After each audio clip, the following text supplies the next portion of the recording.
নমস্কাৰ, আমি ইয়াতে গম পাইছোঁ যে ভাৰতৰ সংবিধানৰ অনুচ্ছেদ ৩৫A আৰু অনুচ্ছেদ ৩৭০ প্ৰত্যাহাৰ কৰা হৈছে। এই দুটা অনুচ্ছেদে জম্মু কাশ্মীৰক কিছুমান বিশেষ মৰ্যাদা, কিছুমান বিশেষ অধিকাৰ প্ৰদান কৰি আহিছিল আৰু এই অনুচ্ছেদ দুটা প্ৰত্যাহাৰ কৰাৰ লগে লগে জম্মু কাশ্মীৰত কিছুমান পৰিৱৰ্তন দেখিবলৈ পোৱা যাব। আমি এই ভিডিঅ'টোত ইয়াত এইবোৰৰ বিষয়ে খৰচি মাৰি পঢ়ি ল'ম, যাতে আমাৰ পৰীক্ষাত ইয়াৰ প্ৰশ্ন বাদ নপৰে। অনুচ্ছেদ ৩৫A আৰু অনুচ্ছেদ ৩৭০ৰে জম্মু কাশ্মীৰত কিছুমান বিশেষ অধিকাৰ প্ৰদান কৰিছিল বুলি আমি ইয়াতে জানো, কিন্তু এই অধিকাৰবোৰ প্ৰদান কৰিবলগীয়া হ'ল কিয়? আমি অকণমান জানি লৈছোঁ। আহক। যেতিয়া ভাৰত স্বাধীন হৈছিলে 1947 চনৰ 15 আগষ্টত, তেতিয়া জম্মু কাশ্মীৰো এখন স্বতন্ত্ৰ ৰাজ্য বুলি কৈছোঁ, বা দেশ হিচাপে, ৰাজ্য ঠিক নহয়, দেশ, স্বতন্ত্ৰ দেশ হিচাপে পৰিগণিত হৈছিল আৰু তাৰ ৰজা আছিল ৰজা হৰি সিং। কিন্তু সময় অতিবাহিত হোৱাৰ লগে লগে 20 অক্টোবৰ 1947ত পাকিস্তানে জম্মু কাশ্মীৰত আক্ৰমণ চলায়। জম্মু কাশ্মীৰৰ সেনা ইমান প্ৰবল নাছিল যে পাকিস্তানৰ সেনাক উত্তৰ দিব পাৰে, গতিকে তেওঁলোকে ভাৰতলৈ আহি ভাৰতৰ সহায় বিচাৰিছিল। ভাৰতৰ তেতিয়াৰ প্ৰধানমন্ত্ৰী জৱাহৰলাল নেহৰুৰ সৈতে তেওঁলোকৰ এটা ডিল হৈছিল 24 অক্টোবৰ তাৰিখে।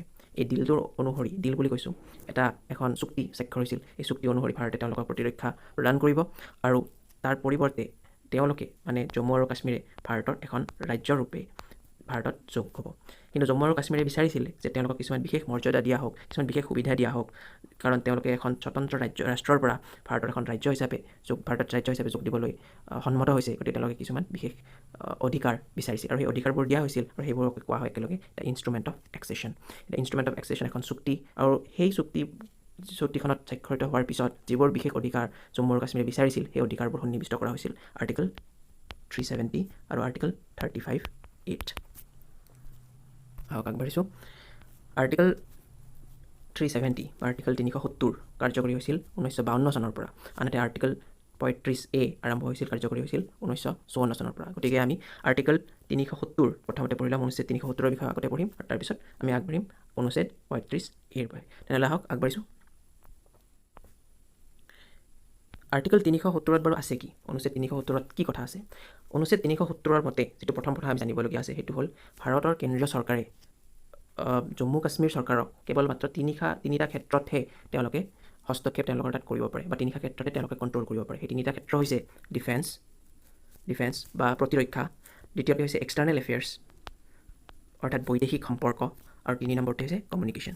এই তিনিটা ক্ষেত্ৰ বাদ দিলে বাকীবোৰ ক্ষেত্ৰত জম্মু কাশ্মীৰে নিজে নিজৰ নিয়ম কানুন সৃষ্টি কৰিব আৰু সেইমতে চলিব। ভাৰত চৰকাৰে তাত কোনো ধৰণৰ বাধ্যবাধকতা বা কোনো ধৰণৰ তেওঁলোকে তাত হস্তক্ষেপ কৰিব নোৱাৰে।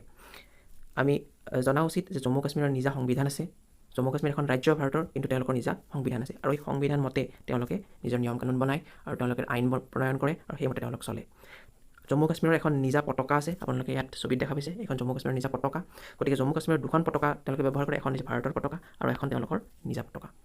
ইয়াৰ উপৰি তেওঁলোকৰ দুটা নাগৰিকত্ব আছে, এটা হ'ল জম্মু কাশ্মীৰৰ নিজা নাগৰিকত্ব, কাশ্মীৰী নাগৰিকত্ব, আৰু আনটো ভাৰতীয় নাগৰিকত্ব। ভাৰতৰ বাকী সকলোবোৰ ৰাজ্য বা কেন্দ্ৰীয় শাসিত অঞ্চলত মাত্ৰ সকলোবোৰ ভাৰতীয় নাগৰিকৰ মাত্ৰ এটাই নাগৰিকত্ব থাকে, সেইটো হৈছে ভাৰতীয় নাগৰিকত্ব। কিন্তু কাশ্মীৰত তেওঁলোকৰ দুটা নাগৰিকত্ব থাকে, কাশ্মীৰী আৰু ভাৰতীয়। এয়া চলি আছিল আজিলৈকে। ইয়াৰ উপৰি আমি যদি মৌলিক অধিকাৰৰ বিষয়ে চাওঁ, ফাণ্ডামেণ্টেল ৰাইটছ, তেতিয়াহ'লে এটা ৰাইট আছিল right to property. Right to property যিটো আমাৰ মৌলিক অধিকাৰ আছিল, সেইটো আছিল আৰ্টিকল 31ত, আৰু এইটো 44th এমেণ্ডমেণ্ট মানে 46তম সংশোধন 1978ৰ জৰিয়তে নাইকিয়া কৰি দিয়া হৈছিল। গতিকে ভাৰতৰ আন সকলো নাগৰিকৰ বাবে এইটো আজিকালি এটা মৌলিক অধিকাৰ নহয়, এই মৌলিক অধিকাৰটো নাইকিয়া হৈ গৈছে, কিন্তু ই এতিয়াও জম্মু কাশ্মীৰৰ বাবে মৌলিক অধিকাৰ হৈ আছে। গতিকে তাত তেওঁলোকে মাটি কিনা বা তেওঁলোকে যিকোনো ধৰণৰ প্ৰপাৰ্টি কিনাটো তেওঁলোকৰ এটা মৌলিক অধিকাৰ। ভাৰতৰ আন ঠাইৰ বাবে কিন্তু সেয়া সঁচা নহয়। তেনেহ'লে আহক আগবাঢ়িছোঁ, আৰু কি আছে জানি লওঁ।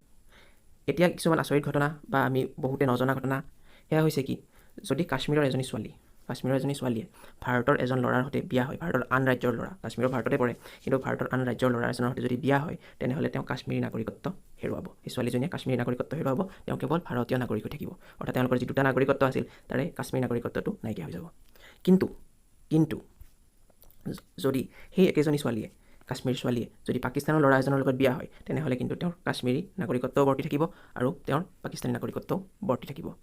ইয়াৰ উপৰি আন এটা আচৰিত ঘটনা হৈছে কি, যদি এই পাকিস্তানী ল'ৰাজন, যিজনী কাশ্মীৰী ছোৱালীৰ লগত বিয়া হৈছিলে, তেওঁ যদি ভাৰতলৈ ঘূৰি আহে, তেনেহ'লে তেওঁক ভাৰতীয় নাগৰিকত্বও দিয়া হ'ব।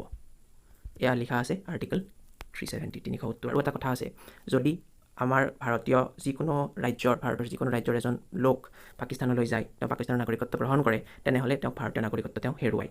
কিন্তু যদি কাশ্মীৰৰ কোনোবাজনে পাকিস্তানলৈ যায়, পাকিস্তানত থাকে, পাকিস্তানৰ নাগৰিকত্ব গ্ৰহণ কৰে, তেতিয়াহ'লে তেওঁ সেই নাগৰিকত্ব হেৰুৱাব, ভাৰতৰ নাগৰিকত্ব হেৰুৱাব। কিন্তু পাকিস্তানৰ পৰা তেওঁ যদি উলটি আহে, তেনেহ'লে তেওঁক আকৌ ভাৰতীয় নাগৰিকত্ব দিয়া হ'ব, যিটো ভাৰতীয় আন ৰাজ্যৰ লোকৰ কাৰণে কিন্তু এইটো সঁচা নহয়, আন লোকৰ ক্ষেত্ৰত কিন্তু এইটো প্ৰযোজ্য নহয়। আৰ্টিকল 370 থকা বাবে আপুনি এটা শব্দ নিশ্চয় দেখিছে, ষ্টোন পেল্টাৰ্ছ। কি কৰে পাকিস্তানী বহুতে, বা পাকিস্তানী নহয়, কাশ্মীৰী বহুতে ভাৰতীয় সেনাৰ ওপৰত শিল দলিয়ায় বা ভাৰতীয় সেনাৰ অপমান কৰে, বা তেওঁলোকে কেতিয়াবা ভাৰতৰ যিখন ফ্লেগ আছে, আমাৰ যিখন জাতীয় পতাকা আছে, জাতীয় পতাকাৰ অপমান কৰিব পাৰে। তেওঁলোকে পুলিচৰ ওপৰত হাত উঠাব পাৰে, তেওঁলোকে সেনাৰ ওপৰত হাত উঠাব পাৰে। যদি আমি সেনাৰ ওপৰত হাত উঠাওঁ, তেনেহ'লে ইয়াত আইনগত ব্যৱস্থা লোৱা হ'ব। যদি আপুনি ভাৰতীয় জাতীয় পতাকাৰ অপমান কৰে, ভাৰতীয় জাতীয় আমাৰ যিটো ৰাষ্ট্ৰীয় সংগীত আছে, সংগীতৰ যদি অপমান কৰে, বা ভাৰতীয় যিটো আমাৰ ৰাষ্ট্ৰীয় চিহ্ন আছে, অশোক স্তম্ভ, তাৰ যদি অপমান কৰে, তেনেহ'লে আমাৰ বিৰুদ্ধে আইনগত ব্যৱস্থা লোৱা হয়। কিন্তু যদি এজন কাশ্মীৰীয়ে তেনেকুৱা কৰে, তেওঁৰ বিৰুদ্ধে কোনো তেনেকুৱা ধৰণৰ আইনগত ব্যৱস্থা লোৱাৰ কোনো নিয়ম নাই, কাৰণ তেওঁলোকক ৰক্ষণাবেক্ষণ দি আছে কিহে? 370, আৰ্টিকল 370। সেইকাৰণে আপুনি প্ৰায় দেখা পায় যে আৰ্মি, CRPFৰ জোৱানৰ ওপৰত তেওঁলোকে শিল দলিয়ায়, তেওঁলোকৰ গাড়ীৰ ওপৰত শিল দলিয়ায়, বা কেতিয়াবা ভাৰতীয় কিছুদিন আগতে আমি দেখা পাইছিলোঁ যে ভাৰতীয় জাতীয় পতাকাৰ ওপৰত তেওঁলোকে এটা গৰু বলি দিছিলে, গাই এজনী বলি দিছিলে। গতিকে এনেকুৱা ধৰণৰ কামবিলাক কৰিলেও তেওঁলোকৰ বিৰুদ্ধে আইনগত ব্যৱস্থা লোৱাৰ কোনো নিয়ম নাই, তেওঁলোকে আইনৰ পৰা বাচি থাকিব পাৰে, কাৰণ আৰ্টিকল 370 আছে। আহক তেনেহ'লে আগবাঢ়িছোঁ। এতিয়া আমি আগবাঢ়িছোঁ আৰ্টিকল 35A বিষয়ে, অনুচ্ছেদ 35A। অনুচ্ছেদ 35A কেনেধৰণে আৰম্ভ হৈছিল? অনুচ্ছেদ 35A আৰম্ভ হৈছিলে 1954 চনত, 1954ৰ সময়ত, ওচৰে পাজৰে। 1954তে এইটো আৰম্ভ হৈছিল কি? এটা তেওঁলোকে আন্দোলন চলাইছিল, কাশ্মীৰ ফৰ কাশ্মীৰী, অৰ্থাৎ কাশ্মীৰৰ যিবিলাক লোক আছে, যিখিনি কাশ্মীৰী, তেওঁলোকেহে কাশ্মীৰত সুবিধাবোৰ পোৱা উচিত, তেনেধৰণৰ এটা আন্দোলন চলিছিল। আৰু তাৰ ফলত ভাৰতৰ ৰাষ্ট্ৰপতিয়ে এটা অৰ্ডাৰ দিছিল, the constitution order 1954। Constitution order 1954ৰ জৰিয়তে তেওঁলোকৰ কাশ্মীৰৰ যি বিধানসভা আছে, তেওঁলোকক কিছুমান বিশেষ অধিকাৰ দিয়া হৈছিল, যে তেওঁলোকে কি কৰিব পাৰিব, কাশ্মীৰৰ যিখিনি স্থায়ী নাগৰিক, পাৰ্মানেণ্ট ৰেচিডেণ্ট, আৰু স্থায়ী নাগৰিক কোন হ'ব, সেয়া তেওঁলোকে নিৰ্ধাৰণ কৰিব পাৰিব। ষ্টেটৰ তেওঁলোকৰ যিখন ৰাজ্য আছে, ৰাজ্যৰ যিবিলাক চাকৰি আছে, চাকৰি বাকৰি তেওঁলোকৰ সংৰক্ষণ থাকিব, বা তেওঁলোকে যি ধৰণে দিব খোজে তেনেকৈ দিব পাৰে। তাত কিবা স্কলাৰশ্বিপ, জলপানী দিব খুজিলে তেওঁলোকে দিব পাৰে। তাৰোপৰি তেওঁলোকৰ ৰাজ্যৰ ইমুভেবল প্ৰপাৰ্টিজ, যিবোৰ সম্পত্তি আছে, স্থায়ী সম্পত্তিবোৰ কি ধৰণে, কোনে সেইবোৰ স্থায়ী সম্পত্তিবোৰ ব্যৱহাৰ কৰিব পাৰিব, বা কোনে সেই স্থায়ী সম্পত্তিবোৰ ক্ৰয় কৰিব পাৰিব, সেই সম্পৰ্কে যিবোৰ নিয়ম কানুন হ'ব, সেইবোৰ তেওঁলোকৰ ৰাজ্যৰ চৰকাৰে নিৰ্ধাৰণ কৰিব, কেন্দ্ৰীয় চৰকাৰে নিৰ্ধাৰণ কৰিব নোৱাৰে। আৰু সেইকাৰণে আপুনি মই তালৈ গৈ আমি নিজে কোনো ধৰণৰ মাটি বাৰী বা সম্পত্তি ক্ৰয় কৰিব নোৱাৰোঁ। এনেধৰণে কিছুমান তেওঁলোকক স্পেচিয়েল অধিকাৰ দিয়া হৈছিল। তাৰ ভিতৰত বিশেষ অধিকাৰটো হৈছে পাৰ্মানেণ্ট ৰেচিডেণ্ট অধিকাৰ, আৰু সেয়া আছিল আৰ্টিকল 35A। কিন্তু আমি দেখিছোঁ যে এতিয়া কি হ'ল, আৰ্টিকল অনুচ্ছেদ 370 আৰু অনুচ্ছেদ 35A প্ৰত্যাহাৰ কৰা হৈছে, ৰিভোক কৰা হৈছে। কিন্তু এই ৰিভোক কেনেকৈ কৰা হ'ল? যেতিয়াই আপোনাৰ এই দুটা হ'ল আমাৰ সংবিধানৰ অনুচ্ছেদ। যেতিয়া সংবিধানৰ সংশোধন কৰিবলগীয়া হয়, তেতিয়াহ'লে প্ৰথমতে এখন বিল এখন গৃহীত হ'ব লাগে। বিলখন হৈছে কনষ্টিটিউশ্যনেল এমেণ্ডমেণ্ট বিল, বা সংবিধান সংশোধন বিল।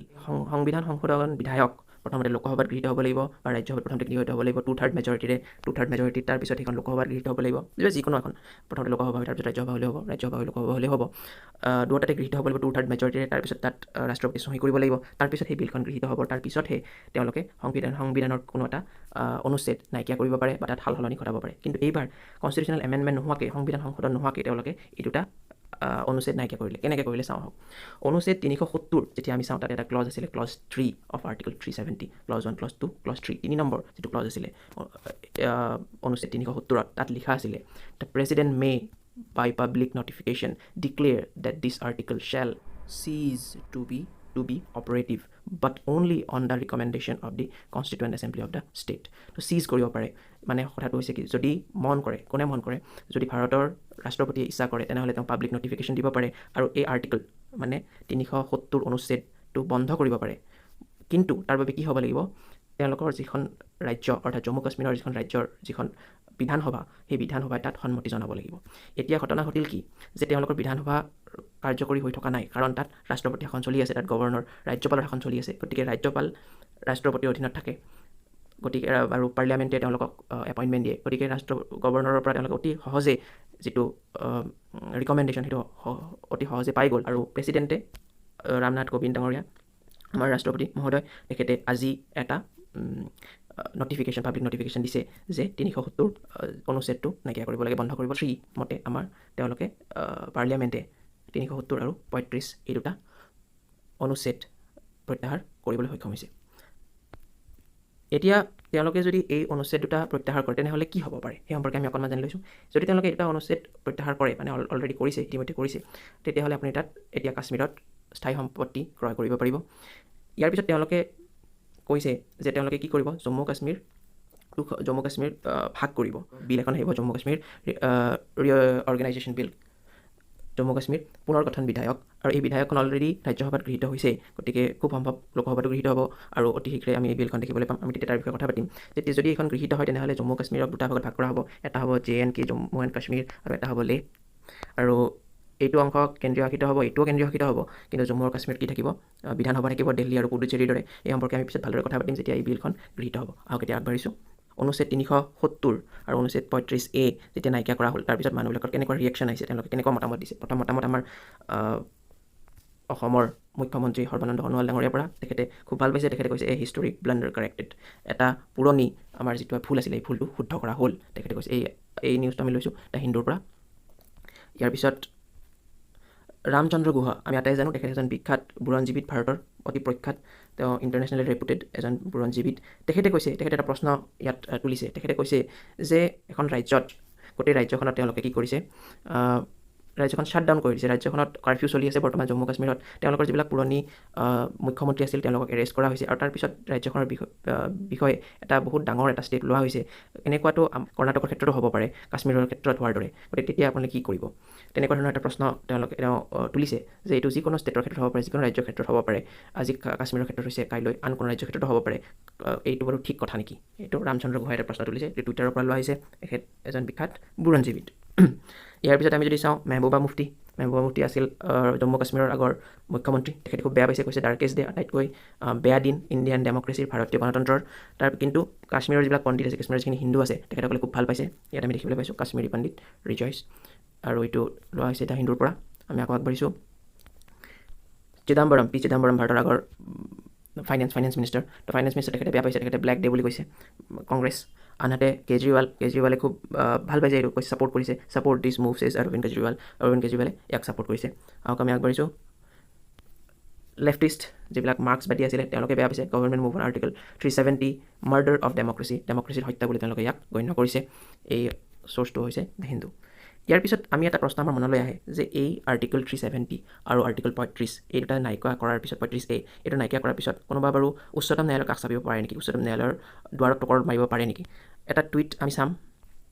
এই টুইটটো কৰিছিল প্ৰশান্ত ভূষণ ডাঙৰীয়াই লিখিছে যে যদি আৰ্টিকল 370 নাইকিয়া কৰিব লাগে, এমেণ্ডমেণ্ট কৰিব লাগে, তেতিয়াহ'লে তেওঁলোকে সন্মতি ল'ব লাগিব কাৰ পৰা? তেওঁলোকে সন্মতি ল'ব লাগিব ইলেক্টেড এছেম্বলি অফ দ্য ষ্টেটৰ পৰা। মানে তেওঁলোকে ৰাজ্যখনত যি নিৰ্বাচিত বিধানসভা আছে তেওঁলোকৰহে অনুমতি ল'ব লাগিব।